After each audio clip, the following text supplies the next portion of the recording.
कंस बैठ गया। रथ चलने लगा, आकाशवाणी हुई, कह रहे दुष्ट जो जिसको ले जा रहा है इसके 8वें लड़के से तेरी मृत्यु होगी। कंस ने देवकी के केस पकड़ लिए। वसुदेव जी ने विचार किया कि अब तो बहुत खराब काम हो जाएगा।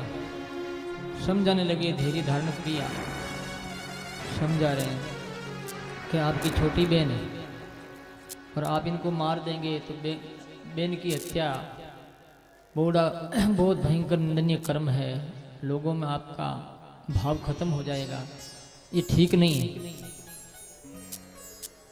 8वें से खतरा है तो मैं जितने भी बच्चे होंगे मैं आप दे दूं। तब वो मान गया। घर पर पधार गए। एक दिन नारद जी महाराज आए तो नारद जी महाराज से उसने जानकारी कर ली कि वास्तव में इनके बच्चे से हमारी मृत्यु है। ऐसा उसने सोचा और 8वां की बात की तो एक फूल जैसे लेकर के, फूल के 8 पंखुड़ियां हैं। नारद जी कह रहे हैं 1 2 3 4 5 6 7 8, एक को छोड़ गिनो तो वापस कोई 8, एक को छोड़ तो कोई 8, सारे 8 ही 8 है। उनके बाद हृदय में जम गई। नारद जी चले गए। उसने वसुदेव जी के एक एक करके 6 लड़कों को मार दिया। 7वां गर्भ जो है देवकी के पेट में आया है। ईश्वर की कुदरत है, वो भगवान से प्रार्थना करती क्या होता है। जेल में बंद है, हथकड़ी लगी हुई, और वो भगवान योग माया से कहते हैं, योग माया देवकी के 7वां गर्भ जो है उनको तू निकाल करके रोहिणी के गर्भ में डाल, पेट में डाल, और तू लड़की छोटी बच्ची बन करके यशोदा के पास में छोड़ जाना। फिर आगे का जो भी काम होगा होता रहेगा, लोग तेरी पूजा करेंगे, ये मेरा आशीर्वाद है। उसने ऐसा ही किया। तो जेल में गर्भ जब खत्म हो गया, ये आवाज अफवाह फैल गई कि अब बच्चा हुआ नहीं है। ठीक है, बड़ा सुंदर समय था। अतः सर्व गुणोपेत काल परम शोभन हरियादनक्षम सांतरक्ष घृतारकम निशीथेतम उद्धायमान जनार्दन दीपक्याम दिव्युपन्याम विष्णु सर्वगुवाशय आविराशित यथा प्राच्याम सिंदूर्यु पुष्कल तमद्भुतं बालकममुदीक्षणं चतुर्भुजं संगदायुधायुधं श्रीवत्सलक्षं कलशोभिकोस्तुमं पीताम्बरं सांद्रं पयोदशोभगम्। सुंदर स्वच्छ पवित्र बेला आई। मंद सुगंध सुगंध शीतल, मंद सुगंध शीतल हवा, 3 प्रकार की हवा चल रही थी। आधी रात का टाइम, और भगवान 4 भुजा रूप धारण किए हुए देवकी के सामने प्रकट हुए हैं। और भगवान ने सारी बात बता दी कि ऐसे ऐसे आपको करना है। तो टोकरी में भगवान देख देखते छोटे बन गए, टोकरी में डाल दिया उनको, टोकरी में सुला दिया। और सुलाते ही, हाथ लगाते ही वसुदेव जी की हथकड़ियां जो लगी हुई थी, जंजीर, वो टूट गई। टोकरी को अपने सिर पे उठा लिया,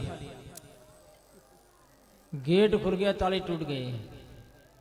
शेष भगवान ऊपर छत्र किए, मंद मंद सुगंध शीतल हवा चल रही है, थोड़े थोड़े फुहारे भी छूट रहे हैं। प्रकृति सारी भगवान की सेवा कर रही है। बड़ा आनंद आ रहा है, ऋषियों का मन प्रसन्न हो गया, सारे जगत के लोग खुशी हो गई सबके हृदय में, क्योंकि ये लहर ऐसी है। प्रकृति में जो भी गतिविधियां होती है उसका प्रभाव आम आदमी पर पड़ता है। जैसे प्रकृति अभी गर्म है तो लोग गर्मी से तप रहे हैं, फिर फिर वही ठंडी आ जाती है तो प्रकृति में बदलाव आ जाता है, तो प्रकृति का प्रभाव व्यक्ति पर पड़ता है। कहने का मतलब ये। आगे देखे तो जमुना का पाठ बहुत चौड़ा था और उन्होंने कीर्तन करना चालू किया कि गोविंद मेरे सिर पे है तो मुझे क्या भय। जमुना महारानी से प्रार्थना की, जमुना के 2 टुकड़े हो गए।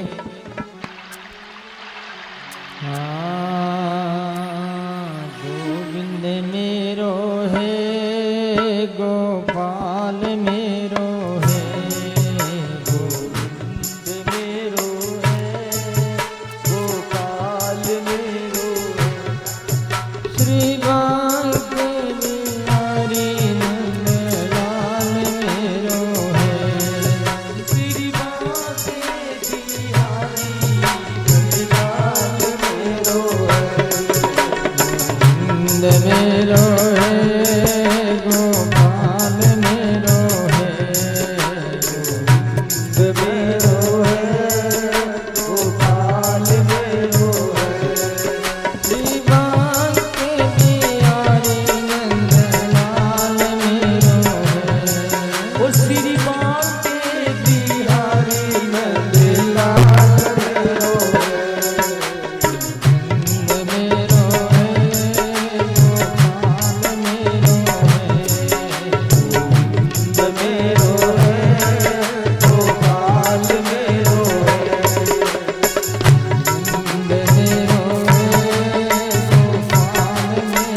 जमुना ने मार्ग दिया और नंद वसुदेव जी अपनी टोकरी पर भगवान लाला का ध्यान करते हुए नंद बाबा के महल में पधारे। यशोदा के पास जो कन्या सोई हुई थी उसको उठाया और अपने लाला को वहां सुला दिया और वापिस पधार गए। जेल में आते ही वैसे के वैसे ताला लग गया, गेट लग गया, हथकड़ियां लग गई। अब रोने की आवाज सुनते हैं। द्वारपाल जाकर के कंस को समाचार देते हैं। कंस दौड़ करके आया, आकर के अपनी बहन से लड़की को छीनने लगा। देवकी ने कहा, अरे भैया ये 8वां लड़की है, लड़का नहीं है। लड़के से तुझे खतरा है, इस बच्ची से क्या खतरा, इसको क्यों मार रहा। जबरदस्ती छीन लिया, उठा करके उसको पत्थर पर मारने लगा। वो बीच में ही उछल करके उठा करके आकाश में चली गई और कहती है कि दोस्त तू मुझे क्या मारता है, तुझे मारने वाले ने तो जन्म ले लिया है, ब्रज में जन्म गए हो, मैं तेरे से नहीं मरने वाली। इस प्रकार से जब उसने सुना तो उसके मन में बड़ा दुख हुआ कि देवता लोग भी झूठ बोलते हैं, और अपने बेन बिनय को हाथ जोड़ करके क्षमा याचना करने लगा। हथकड़ी से फ्री कर दिया और बोले कि आप घर पधारो, ये देवताओं का षड्यंत्र है। इस प्रकार से ऐसे बड़े वो प्रसन्न हुए और अपने घर पधारे। इधर रात्रि में नंद बाबा ने जागरण किया। रात्रि में उनको सपना आया। प्रातःकाल जल्दी उठ करके गए हैं वो गोर में, गायों की गोर जो होती है, वहाँ एक घुटनों से चलने वाला छोटा सा अगलाला, बड़ा ही सुंदर स्वरूप उनका। नंद बाबा ने देखा कि ये कहाँ से आ गया, ये तो रात्रि में मुझे सपना आया था, सपने में मैंने इनको देखा, ऐसा ये है। नंद बाबा उनके पीछे दौड़ने लगे। भगवान अंत अदृश्य हो गए। देखा इतने में सुनंदा ने क्या किया, यशोदा को जगाने के लिए आई तो यशोदा के पास में लाला सोया हुआ था। सुनंदा बड़ी प्रसन्न हुई है, दौड़ी दौड़ी गौर में गई, गायों की गौर में, और कहा अरे भैया, अरे बाबा नंद बाबा, भैया भैया, लालो भयो है, ठाकुर की बड़ी कृपा है, लालो भयो है। बड़े प्रसन्न हुए आए हैं वो, और उनके जात कर्म संस्कार किया है, स्वस्ति वाचन किया है। नंदे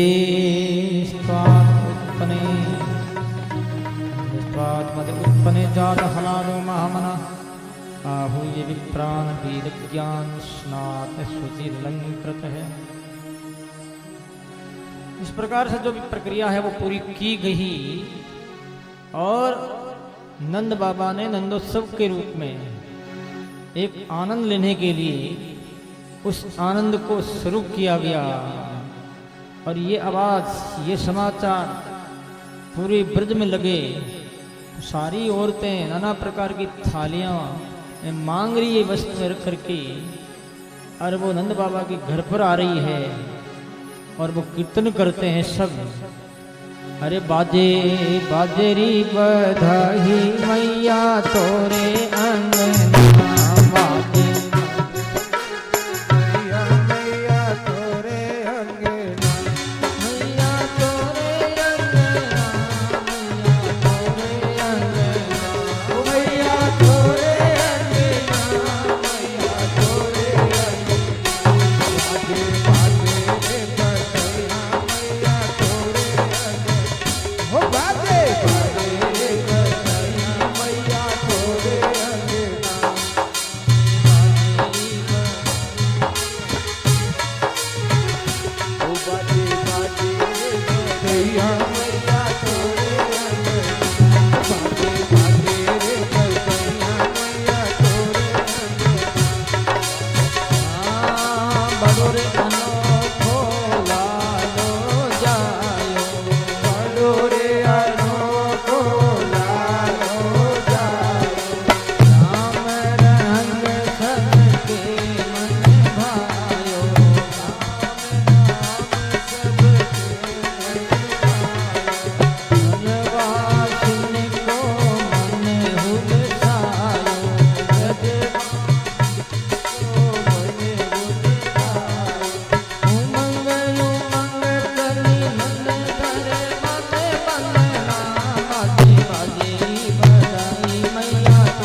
नाच के प्रेम दिखायो, नंद भवन में धूम मचायो, नंद भवन में धूम मचायो, ये आशीष सबने मन भायो, देव सभी को सभी मन भायो, यशोदा रानी तेरो जिए छसना, बाजे बाजे मैया तोरे, बाजे बाजे मैया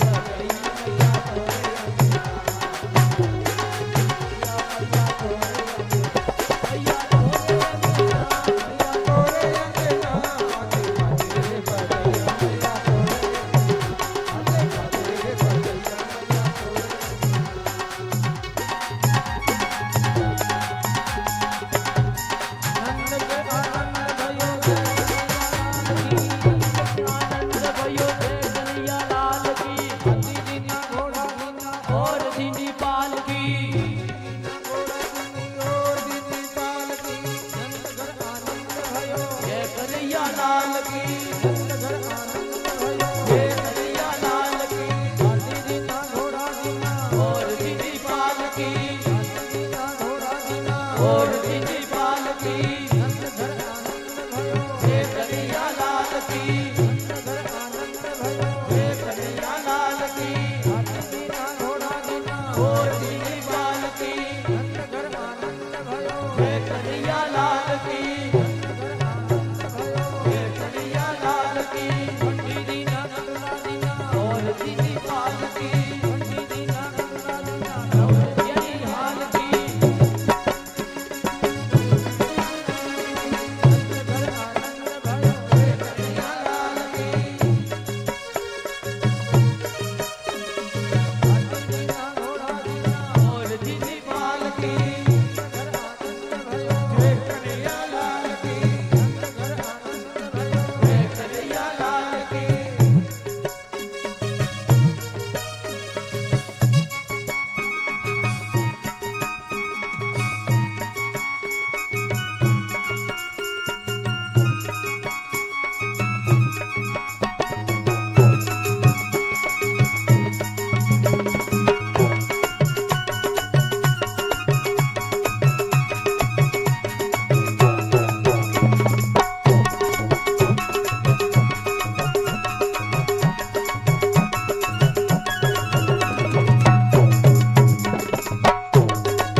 महापुरुषों की। बैठ जाइए, बैठ जाइए,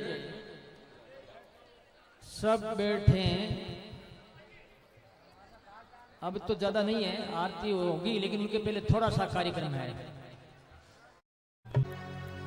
कीर्तन में अपने आप को इस प्रकार से अर्पित करना है, सहर्ष पूर्णतया बलिदान के सहित। जैसे अग्नि में आहुति देते हैं, आहुति जो है अग्नि स्वरूप बन जाती है, फिर वो घी नहीं रहता, तिल वगैरह सामग्री नहीं रहती, एक अग्नि ही रह जाती है। कीर्तन करते समय ऐसे हमारे भाव बने रहने चाहिए कि मैं हूं नहीं। इसलिए मैं पहले यही कहता हूं, मैं नहीं रहूं, एक तू रहे। मैं का मतलब अभिमान नहीं रहे, सदगुरु तू रहे, गोविंद तू रहे। ऐसा कीर्तन करो तो तुमको एक क्षण कीर्तन का फल एक वर्ष जितना मिलेगा। ये वास्तविक बात बता रहा हूं। जब मन लग जाता है नाद में, आवाज में, ऐसी स्थिति में एक बहुत बड़ी शक्ति, एक ऊर्जा, एक एनर्जी प्राप्त होने लगती है। इसलिए मेरा निवेदन है कि ऐसा कीर्तन करो। और जब जब भी मैं आपसे निवेदन करता हूं, उस समय कीर्तन करता हूं, तो सब बड़े प्रेम और आनंद के साथ एक साथ होकर के एक मन एक भाव स्वर में स्वर मिलाते हुए कीर्तन करना चाहिए। बोलने से क्या होता है, ये वायुमंडल पवित्र होता है। इस वायुमंडल में करोड़ों करोड़ों अरबों खरबों जीव है, प्रकृति का संतुलन है ये। तो प्रकृति के संतुलन को बनाए रखने के लिए आवाज की आवश्यकता, क्योंकि सृष्टि के शुरू में आवाज ही उत्पन्न हुई। भगवान ने कहा मैं एक हूं और बहुत हो जाऊंगा, आवाज ही लगाई थी उन्होंने। अभी भी महाप्रयोग में विस्फोट के बारे में विषय में जानकारी प्राप्त कर रहे हैं कि आवाज शुरू में हुई, सृष्टि उत्पन्न हुई। ये थोड़ा सा यथार्थवाद लग रहा मुझे कि ईश्वर ने आवाज की है। महाप्रयोग वाले भी आवाज के पीछे मूल क्या जानकारी में लगे हुए हैं। तो कीर्तन ऐसा होना चाहिए। श्री राम जय राम, जय जय राम, श्री राम जय राम, जय जय राम, बोलो श्री राम जय राम, जय जय राम, श्री राम जय राम, जय जय राम राम राम राम राम राम राम राम राम राम राम राम राम राम राम राम राम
सतगुरु संत आधार जन दरिया बंधन करे पल पल बारंबार।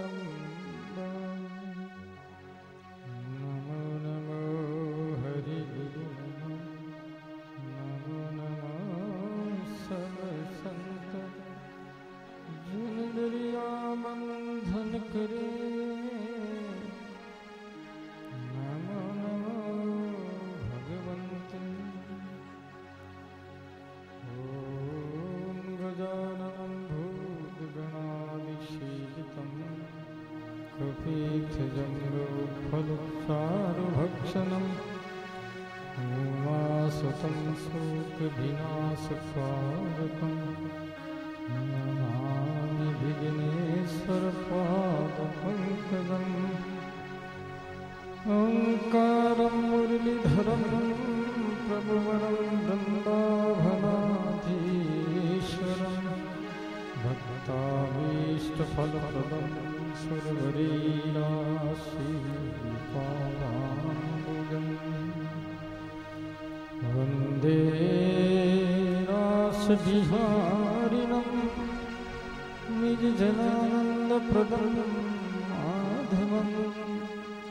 श्रीराधादि समस्त गोपवन्तं संसेव्यमानं प्रभुं वसुदेवसुतं देवं कंसचाणूरमर्दनं देवकी परमानन्दं कृष्णं वन्दे जगद्गुरुं। गुरुर्ब्रह्मा गुरुर्विष्णु गुरुर्देवो महेश्वरः गुरुः साक्षात् परब्रह्म तस्मै श्रीगुरवे नमः।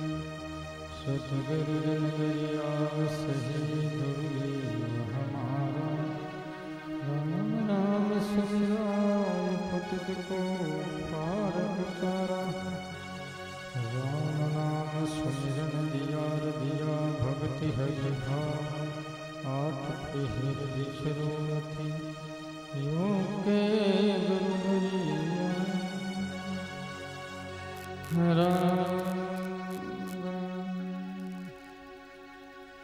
अनंत कोटि ब्रह्मांड नायक रात भर पूर्ण ब्रह्म परमात्मा अखिल भुवनेश्वर पति करुणा वरुणालयंती विभूषित विश्वव्यापी राम जी महाराज को प्रणाम करके आचार्य श्री दरिया महाराज एवं अनंत कोटि महापुरुषों को सद्भाव पूर्वक अभिवादन करते हैं। अभिनंदनीय संत समाज एवं जिज्ञासु सज्जन वृंद भगवंत भागवत सत्संग रस रसिक मानव भाव हे भाई माता और बहनों, कल के पावन प्रसंग पर अनंत कोटि ब्रह्मांड नायक जो कि एक भक्तों के मानसिकता का पक्ष लेने के लिए वही ब्रह्म एक बालक के रूप में बन गया। ये विशेषता ब्रह्म की नहीं है, भगवत भक्तों के हृदय की है, उनकी मानसिकता की है, उनकी विश्वास की है, उनके चरित्र की है। वैसे परमात्मा सर्वत्र व्यापक है, फिर भी परमात्मा उपयोगी नहीं है। बिजली सब जगह है, लेकिन उपयोगी कहाँ है? जहाँ पावर हाउस है, और पावर हाउस से लाइन आगे बढ़ी, जहाँ तक लाइन गई वहाँ लाइट ही लाइट, प्रकाश ही प्रकाश दिखने लगता है।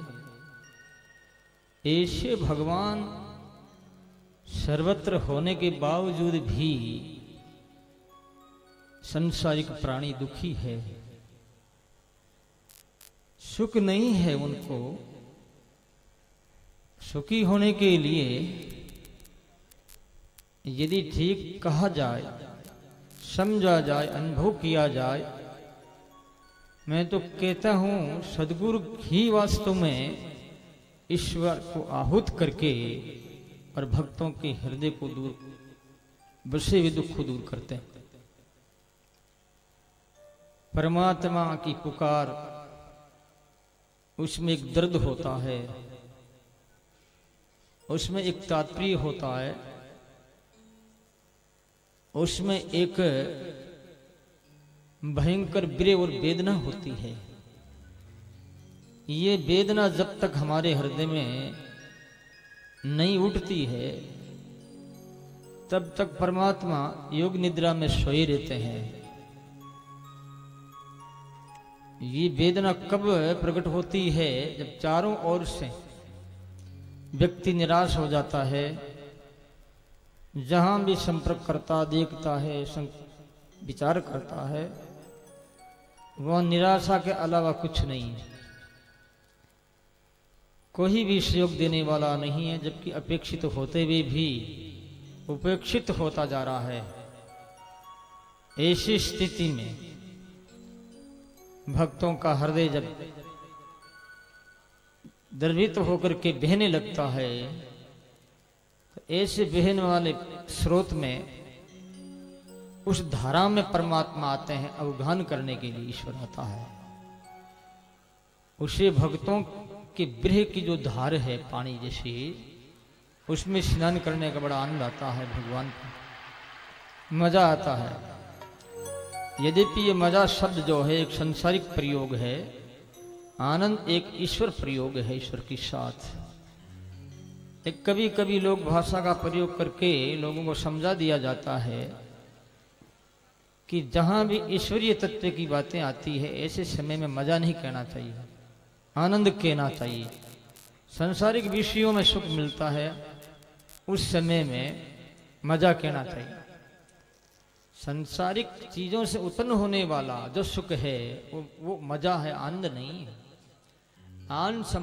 आसमंतात नंदयति, यानी जो चारों ओर के सुख जो है उनके सामने उपस्थित होने लगता है और सुख रूपी सागर में जब डूबने लगता है, ऐसी स्थिति होती है। ऐसे समय में जो स्वरूप है वो आनंद का स्वरूप माना गया है। तो ऐसा हृदय कब हुआ नंद बाबा का? जब चारों ओर से निराशा होने लगी, यादवों के साथ, भक्तों के साथ, संत और ब्राह्मणों के साथ में, धर्म के साथ में अन्याय होने लगा। ऐसी स्थिति में वो ब्रह्म ही लाला के रूप में इस धरती पर आया। क्योंकि कहा है, यदा दिवेशु वेदेशु गोसु विप्रेशु साधुषु धर्मे मयि च विद्वेष, मयि धर्मे विद्वेष सेवा आशु विनश्यति। धर्मे मयि च विद्वेष, यानी जब धर्म के साथ खिलवाड़ और संतों के साथ, ब्राह्मणों के साथ, वेदों के साथ, गायों के साथ, गोसु विप्रेशु साधुषु धर्मे मयि च विद्वेष आशु विनश्यति, उनका शीघ्र नाश हो जाता है। और अभी ये वातावरण ऐसा ही होने लगा है कि गायें त्रासित है, बूढ़े माँ बाप दुखी है, तो धर्म लड़खड़ा रहा है। हमारे सतोगुण सात्विक जो भी घटक तथ्य है वो विकटित हो रहे हैं। चारों ओर जो है करुण पुकार, एक कर्णन पुकार हो रही है, वो मूक भाव से हो रही है, प्रत्यक्ष आवाज नहीं आ रही है। मौन जो है उनकी आवाज महान पुरुषों के हृदय में आती है। उन्हें पता लगता है कि आवाज क्या है। कोई पता लगा सकता है कि हवा चल रही है? तुम कहोगे हवा चल रही है, लेकिन सिद्ध महापुरुष को पूछना चाहिए हवा चल रही है? सिद्ध कहते हैं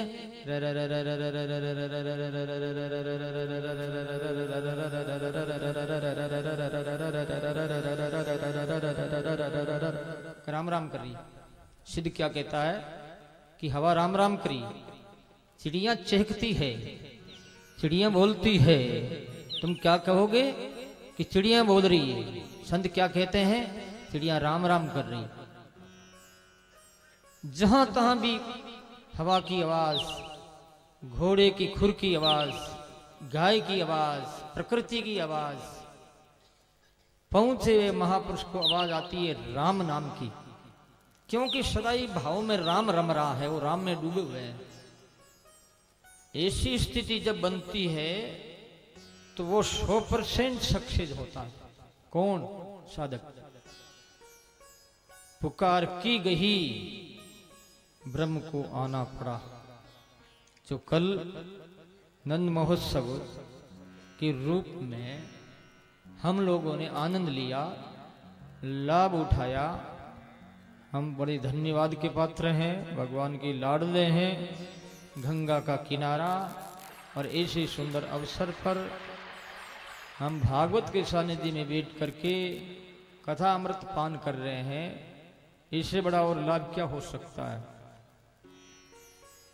नंद बाबा खुशियां मना रहे हैं और चारों ओर गांवों की औरतें आकर के मांगलिक पदार्थों से लाला की बलिया ले रही है, वो जो है अर्पित किए जा रहे हैं, और गाती है, नाचती भी है।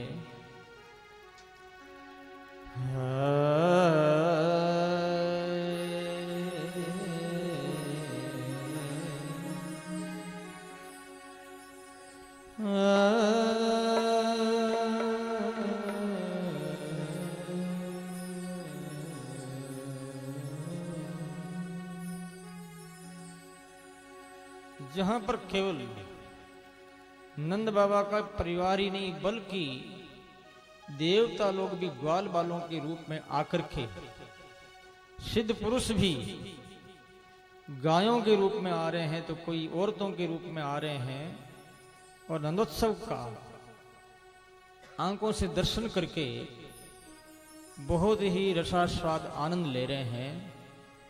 इस आनंद का प्रवाह जो है कोटि कोटि ब्रह्मांड में फैलने लगा, और वो प्रवाह कोटि कोटि ब्रह्मांड को पवित्र करने लगा। पवित्र हो रहा सारा संसार। जो हम बोलते हैं, संकल्प करते हैं, जो हम विचार करते हैं, चिंतन करते हैं, ये केवल हमारे शरीर तक ही सीमित नहीं है। ये प्रकृति के तथ्यों में, घटकों में चले जाते हैं, अणु परमाणु में फैल जाते हैं। इसलिए प्रकृति में बदलाव आता है। आज प्रकृति में बदलाव आ रहा है, इसका एक ही कारण है कि हमारे विचार शुद्ध नहीं है, हमारा चिंतन विशुद्ध नहीं है, हमारा सोच सही नहीं है। ये नहीं होने के कारण से प्रकृति के अणु परमाणु में विघटन पैदा हो रहा है। इसलिए अतिवृष्टि, अनावृष्टि, भूकंप, नाना प्रकार के जो एक हानि पहुंचाने वाले तथ्य है, वो जहां तहां सर्वत्र फैल रहे हैं, तो मानव जाति को भयंकर संकट हो सकता है। इस विषय में वैज्ञानिक लोगों ने बहुत विचार किया है और इसको जोड़ने की कोशिश भी कर रहे हैं, लेकिन अभी पूर्णतया सक्सेस नहीं हो पाए। लेकिन हमारे भारत के महापुरुष साधना के बल से, अच्छे चिंतन के बल से, अच्छे विचारों से, आध्यात्मिक जीवन से इन परमाणुओं को जोड़ने की कोशिश करके प्रकृति के संतुलन को ठीक किया है, और आज भी ठीक कर रहे हैं। बेटे साधु कृपा करे तारे संसार, सारे संसार को पार कर देता है महान पुरुष। तो अपने शुद्ध विचारों से ही मानो हम प्रकृति को पवित्र कर रहे हैं। तो सजनों, इस प्रकार से ब्रज के नर नारी और यहां तक देवता भी उन्हीं के रूप में मानव का रूप धारण करके, सिद्ध महान पुरुष भी जन साधारण का रूप धारण करके उनके साथ आनंद लूट रहे हैं। ये बात बताई गई। अब इस खुशी में नंद बाबा जो तैयारी कर रहे हैं मथुरा जाने के लिए, कंस को टैक्स देने के लिए और विशेष रूप से कर देने के लिए। लेकिन इसके पहले भगवान शिवजी जो है पधारने वाले हैं। नंदोत्सव 9वें के दिन मनाया गया। भगवान शिव द्वादशी बारिश के दिन पधारे लाला के दर्शन करने के लिए। त्रयोदशी के दिन नंद बाबा मथुरा पधारे हैं कंस को कर देने के लिए। और चतुर्दशी को जो है ये पूतना लाला के पास में गई है सेवा के लिए, लेकिन सेवा उल्टी उन्हीं की भी होने वाली है। उस समय में 3 वर्ष के बच्चे मारे जाते थे। शिशु 3 वर्ष तक के शिशु कहते हैं। श्लोक में शिशु शब्द का उपयोग हुआ है। 3 का मतलब क्या हुआ? सतोगुण, रजोगुण और तमोगुण 3 जो है तब तक ही हम लोग काल के अधीन है, मृत्यु हमें मारती। सतोगुण, रजोगुण, तमोगुण सब ऊपर उठे हुए होंगे, ऐसी स्थिति में काल की दाल नहीं गलेगी। शिशुन सचार निगनंती प्रोग्राम ब्रजादिशु जो आगे आएगा, शिशु है 3 वर्ष की उम्र वाला। क्योंकि राक्षसों को यह आदेश दे दिया गया था कि 10 दिन के पहले और अब होने वाले बच्चों को मारा जाए, वो इसी काम में लगे हुए हैं। तो शंकर उस समय में बच्चों की रक्षा के लिए कई प्रकार के ऐसे टोटके है, तंत्र मंत्र है, जो भी उपाय साधन है वो साधन लोग करते थे। तो भगवान शिवजी ने विचार किया कि ऐसे समय में सुंदर मौका, इस अवसर का लाभ उठाना चाहिए। ऐसा सोच करके शंकर भगवान पधारे हैं लाला के दर्शन, ब्रह्म के दर्शन करने हेतु। और गली में जाकर के अलग अलग अलग ऐसे आवाज देने लगे। तो सब लोग बाहर आए हैं। कौन जोगी आया है ये अलग अलग करने वाला? ये तो कोई बहुत बड़ा व्यक्ति, कोई साधारण जोगी नहीं। शंकर भगवान का स्वरूप ही कुछ ऐसा था जिनको देखते ही लोग अट्रैक्शन होते थे। तो दासी बाहर आई है, आकर के देखा तो योगी बड़ा सुंदर स्वरूप धारण किया हुआ और सुंदर सा लग रहा है।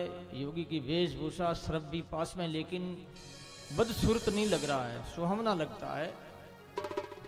तो दासी यशोदा मैया के पास गई कि मैया मैया एक ऐसा योगी आया है, तो योग के माध्यम से बच्चे में आने वाले संकट सारे दूर हो सकते हैं। और ऐसे समय में छोटे छोटे बच्चों पर संकट आए हुए हैं, तो क्यों नहीं हम उन जोगी के पास जाकर के बच्चे की रक्षा कवच के लिए प्रार्थना करें, और रक्षा कवच जब बन जाएगा तो उनकी रक्षा होती रहेगी। हाँ, और मैया तोरे द्वारे, यशोदा तोरे द्वारे, हो मैया तोरे द्वारे, यशोदा तोरे द्वारे, बाला जोगिया मैया तोरे द्वारे, यशोदा तोरे द्वारे, बाला जोगिया।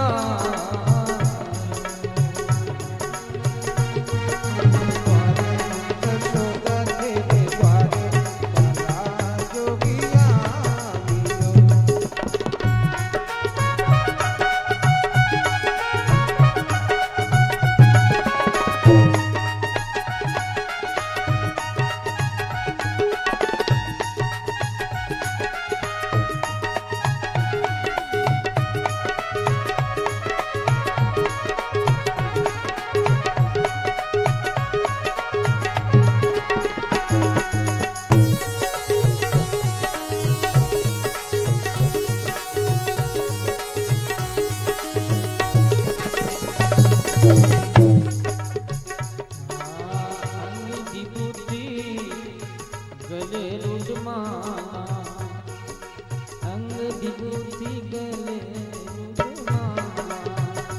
शेषनाग लिखटायो अंग विभूति गले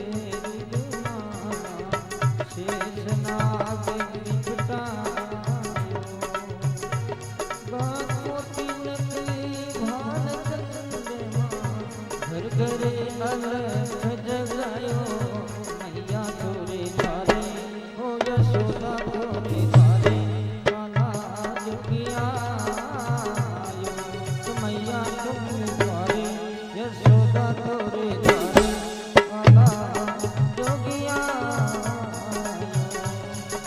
मैया तोरे द्वारे यशोदा तेरे द्वारे काला जोगिया आयो ओ मैया तेरे द्वारे यशोदा तेरे द्वारे काला जोगिया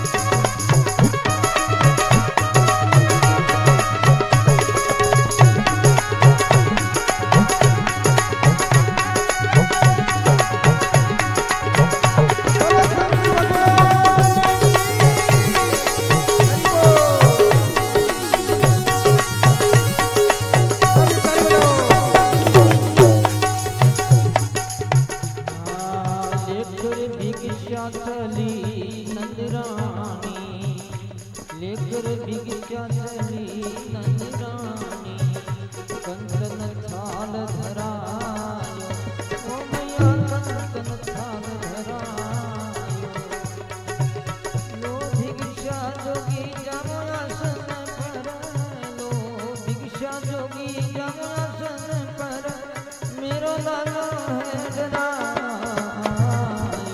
मैया तोरे द्वारे यशोदा तोरे द्वारे वाला जोगिया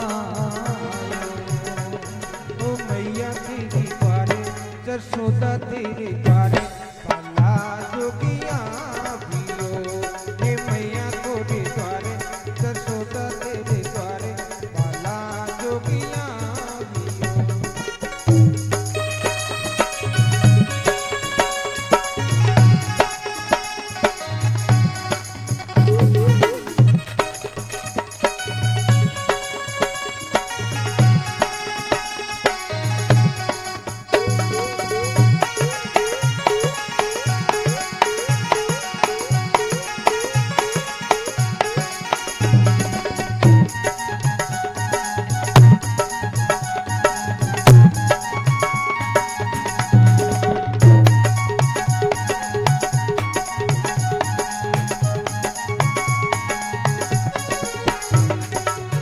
अरे पांच बेहरे परी कर्मा करके अब शंकर भगवान का समाचार जोगी आया है माता यशोदा से निवेदन करती है माता यशोदा भिक्षा लेकर के आती है जोगी भिक्षा लेता नहीं जोगी कहता है मेरी भिक्षा हाँ मैं ही जानता हूँ तू नहीं जानती है मैं लेना चाहता हूँ लाला को उनका दर्शन करना चाहता हूँ तू वो ला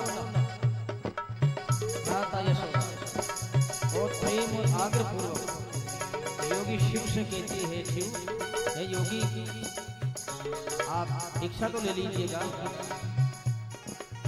योगी कह रहे हैं ने चाहिए तेरी दौलत दुनिया ने ये कंचन माया ने चाहिए तेरी दौलत दुनिया ना ये कंचन माया ओ मैया ना ये कंचन माया तेरे लाला का दर्शन करा दो मैया मैं दर्शन आया तो मैया तोरे द्वारे यशोदा तोरे द्वारे काला जोगिया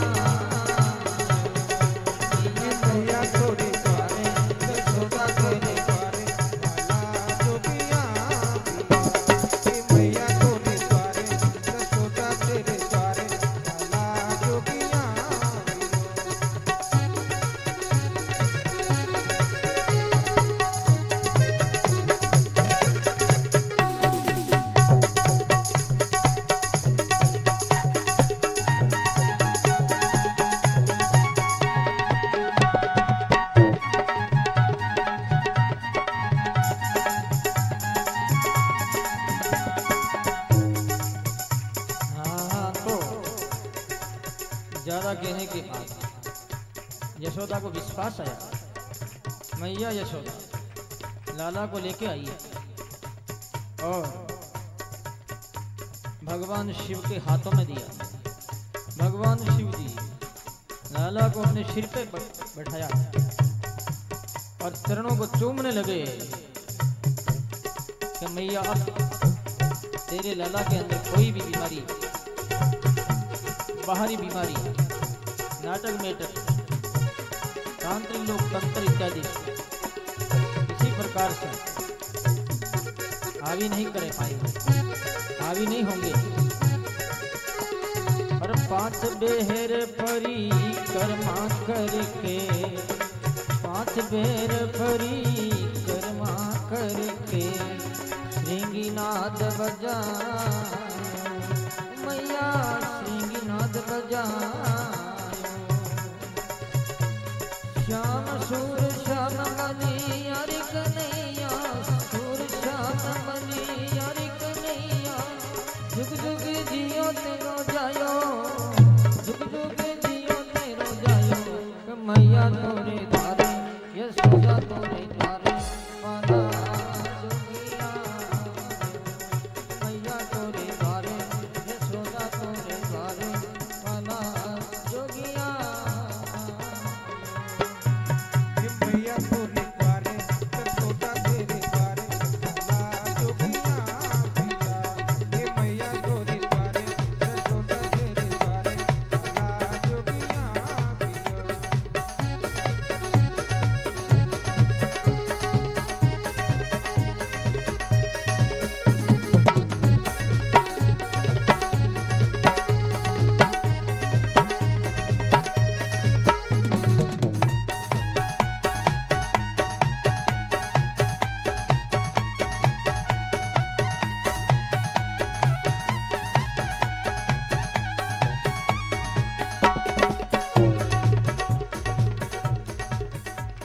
जोगी आयो, जोगी आयो, लाला की भिक्षा दे देवा,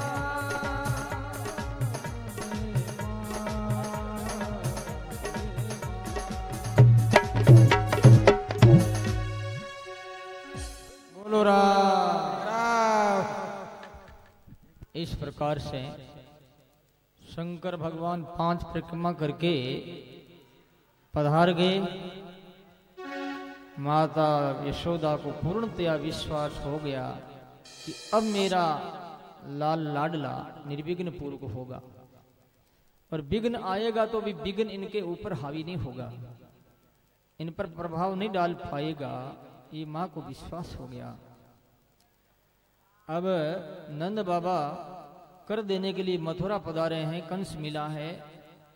बहुत ज्यादा कर देकर कंस कहने लगा कि बाबा इस वर्ष आप ज्यादा दे रहे हैं, क्या कारण है, कोई विशेष बात हुई क्या? नंद बाबा ने कहा आपके बच्चा हुआ है, बड़ी प्रसन्न हुए। कंस ने कहा चिरंजीवी भव, आपका बेटा अजर अमर हो जाएगा। कंस को ये पता नहीं कि मेरा ही भांजा मुझे मारने वाला है, मेरा मृत्यु का कारण है, ये नहीं पता था। ये पता होता तो आशीर्वाद थोड़ी देता हूँ। वसुदेव जी से भी मिले, बातचीत हुई है। इधर कंस की भेजी हुई पूतना, कंसेन प्रेहिता घोरा पूतना बाल घातिनी शिशुंस्तका तथार निगनंती पुरग्राम वृदादिशु। छोटे छोटे बच्चों को मारने वाली, बड़े सुंदर वस्त्र पहन करके अलंकृत कर शरीर को अलंकार लगा के और गई है नंद बाबा की पोल में। माता यशोदा ने कहा बेटी दर्शन कर ले तू भी। जाकर के बच्चे को उठाया। ताम विबुद्धि बालक मारी का ग्रह चराचरात्मास। ये बालक मारी का ग्रह, ग्रह कई होते हैं, ये बालकों को मारने वाला ग्रह कौन? पूतना। इसलिए इनको बालक मारी का ग्रह कहा है। उठा करके स्तन पान कराया। स्तन पर जहर हलाहल जहर लगा हुआ था विशेष। तो लाला ने आंख मीच ली।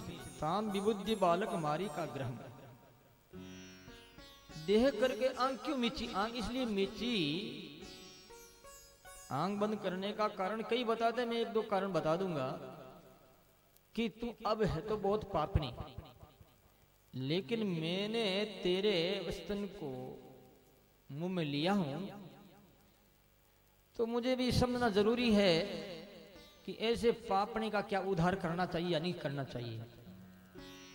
तो मुझे लोग गरीब निवाज कहते हैं, तापत्रयहारी कहते हैं, इसलिए तेरा ताप दूर हो जाए, तेरा कल्याण हो जाए, यदि पापने का भला नहीं करना चाहिए। लेकिन तुमने मुझे गोद में लिया तो तुम मेरी मां बन गए, आंख मीच करके भी तेरा कल्याण करूंगा मैं। आंख मीचने का तात्पर्य ये जेर की घूंट भरना। कहते ना ये काम तो ऐसा है कि जेर की घूंट भरने जैसा है, फिर भी मैं करूंगा। इस प्रकार से आंख मीच ली। कई कारण है, ज्यादा नहीं कि इतना ही बहुत है। और खांचा उसने प्राण ही खींच लिए पूरे। मुंज मुंचाल मिति प्रभाषिनी, बड़ी मीठी बोलती वो। छोड़ दे दो बार कहा है कि इस लोक को छोड़ करके और तू मुझे परलोक को भेज दे, कल्याण कर दे मेरा। 6 कोस में लंबी चौड़ी होकर के धराशायी पेड़ों पर पड़ी पेड़ों को भी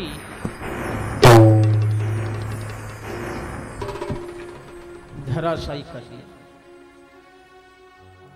बालक उनके सीने पर सोया, मुंह में स्तन। माता यशोदा बहुत सी वरदांगनों के साथ में गई वहां पर और उनको उठाया है। और गाय का पूंछ, बछड़ी का पूंछ, कमारी जो बछड़ी होती है उसका पूंछ जो होता है वो 7 बार अमार दे, फेर दे, तो बच्चा की कोई नजर है या कोई ऐसी घटना कोई होने वाली है वो ठीक हो जाता है।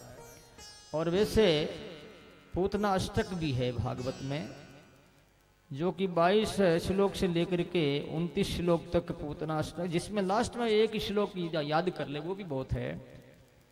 उसमें कहा कि सपन दृष्टा मोहत्पाता वृद्ध बाल गृहस्थ सर्वे नश्यन्तु तो विष्णुर नाम ग्रहण भी रवः।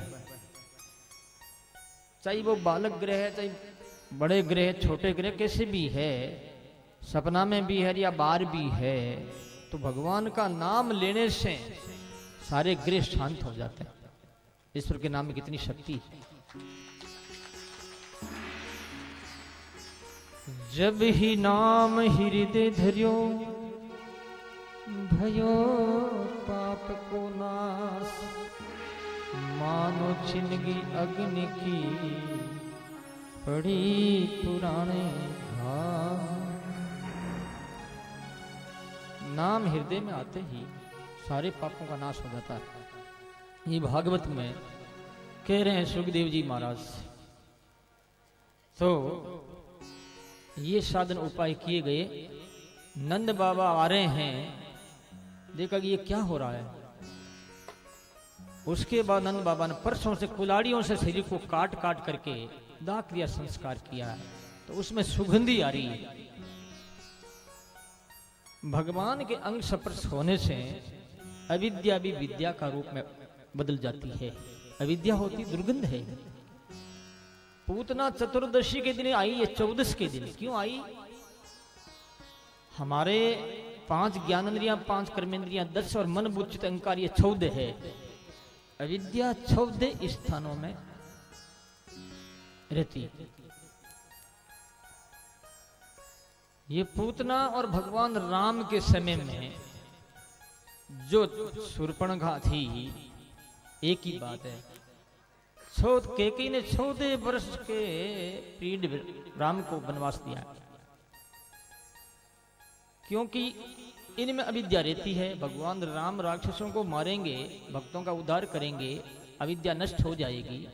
क्योंकि निवास स्थान जो होता है, उस निवास स्थान को दूर कर दिया जाता है, तो वहां से वो भग जाते हैं। एक बात मुझे याद आ गई, मैं कह देता हूं।